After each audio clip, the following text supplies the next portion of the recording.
Hello, good evening. This is Meenakshi Banerjee, and I shall attempt to explain you the poem On Jennifer's Tigers by Adrienne Rich. Now, this particular poem is a part of the CBSE Class 12th English curriculum from the textbook Flamingo. Now, this particular poem, which is written in the early 20th century, it is full of undertones against racism and discrimination against gender. Also, it talks about the flip side of marital life. It talks about how painful, how suppressive can life be for women in cases that they become victimized to poor marriages or bad marriages, or they are unfortunate in marriage, and if they are living with difficult spouse.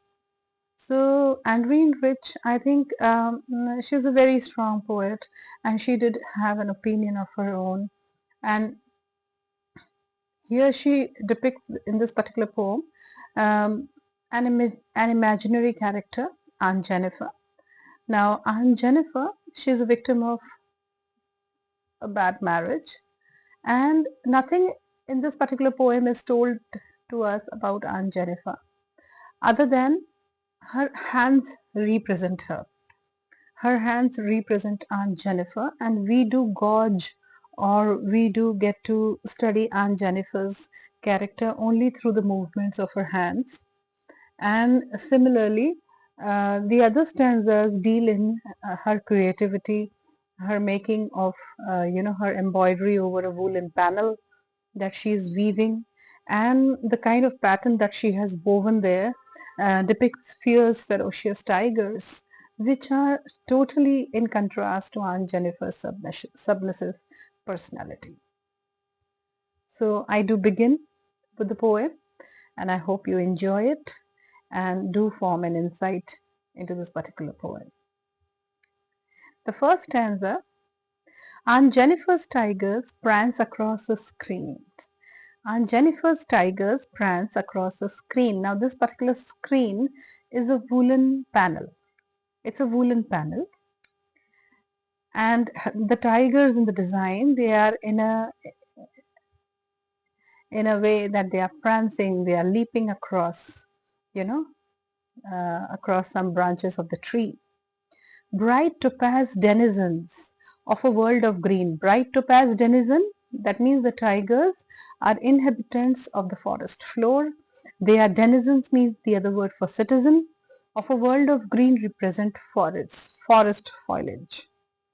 They do not fear the men beneath the tree. The design also involves human presence. There are two men who are standing beneath the branch of that particular tree in the design. And the tigers, they are so ferocious, they are so fierce that they are seemingly unafraid of the human presence. They are much indifferent to the human presence present in the design. They pace in sleek, chivalric certainty. And the tigers, they are pacing, means they are speeding up, they are moving. In sleek means in swift, noiseless. Chivalric means brave. Certainty means precision. So they are moving or they are speeding up, flawlessly, precisely, very bravely, and their movement is, it involves much precision. So this is the first stanza. Now the first line has visual imagery. The second line has color imagery. Topaz denizens of a world of green. So many colors in the second line in the first stanza. Color imagery. They do not fear the men beneath the tree. The tigers are unafraid of the men in the design. Okay, the human presence in the design. This pace in sleek chivalric certainty. Now the third and the fourth line in the first stanza has anaphora. because both the third and the fourth line, they begin with they. So when more than one line begin with the same word, it's anaphora, the poetic device. Okay, we're coming to stanza 2. Aunt Jennifer's fingers fluttering across the wool find even the ivory needle hard to pull. Now, Aunt Jennifer's hands, the second stanza represents Aunt Jennifer. Okay, and you do see Aunt Jennifer, you do judge her only by the movements of her hands. So Aunt Jennifer's fingers fluttering through her wool. Aunt Jennifer is manipulating the wool in trying to weave the woolen panel. So her fingers are so unnerved that they are fluttering through the wool. They are, in a state of nervous breakdown. There's a nervous impulse you can see through the movement of her fingers. So Aunt Jennifer's fingers fluttering, alliteration. Poetic device, alliteration. Fingers fluttering through her wool, find even the ivory needle hard to pull. And her fingers are so unnerved. They are so much in a sentimental or a nervous breakdown that they cannot manipulate the ivory needle which she is using as an instrument for weaving. The ivory needle she is unable to manipulate or to weave with. So she finds it difficult even to pull that ivory needle, which is supposedly something very lightweighted. Okay, but she is here. Her movements are so much unnerved. They are so much like she's so scared of something. Some unknown fear is daunting her mind that she is not able to weave with that ivory needle. The massive weight of Uncle's wedding band sits heavily upon Aunt Jennifer's hand. The massive weight of Uncle's wedding band. That means to say that there's a symbolism here. That means Aunt Jennifer is she's wearing a symbol of her marriage onto her hand. We've not been told precisely that what she's wearing, whether it is a finger ring, whether it is a bracelet or with amulet or what. But she's wearing definitely a symbol of her marital bond with uncle on her hands, and that symbol is weighing down, it is suppressing her personality, her individuality, and it is sitting heavily on her hand. So the symbol of her marriage is weighing down her individuality. It is creating a crisis for her individuality to function independently. So the massive weight of uncle's wedding band sits heavily on Aunt Jennifer's hand. Sits heavily, the wedding band is sitting heavily on Aunt Jennifer's hand. Personification. The wedding band is personified. Poetic device, personification, because the wedding band is personified. So it is sitting heavily on Aunt Jennifer's hand. Also, it is symbolizing that the marital band that she is wearing on her hand, it is weighing down her individuality. It is regressing her individuality.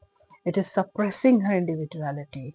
So Aunt Jennifer is unable to manifest herself or to, live by herself as an independent individual. Okay, so this is the second stanza. We do see Aunt Jennifer, and the third stanza, it talks about the aftermath. What could be the consequences, further into the same plot. So this third stanza will tell you partly about Aunt Jennifer, how things might end for her, and about the tiger, how the tigers will continue to live. Okay, in the design, of course, they are virtual.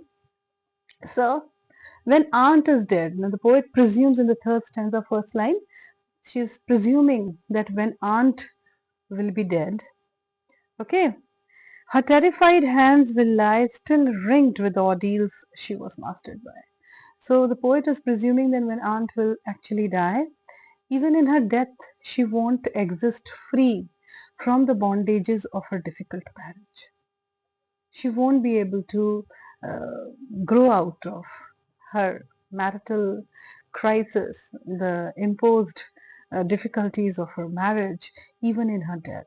So when aunt will die, again her hands are representing her. Her terrified hands will lie. Her terrified, unnerved, hands which are uh, totally in the grasp of fear. They will be lying, still ringed with ordeals, still caught in the complexities of a difficult marriage. Still ringed with ordeals means challenges. She was mastered by means the difficulties she was dominated by in her marital life. She won't exist free. The trauma of a marriage is going to haunt her even in her afterlife, even in her death.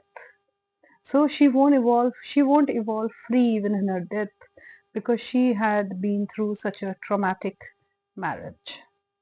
That is the aftermath of Aunt Jennifer's life and then consequently after her death.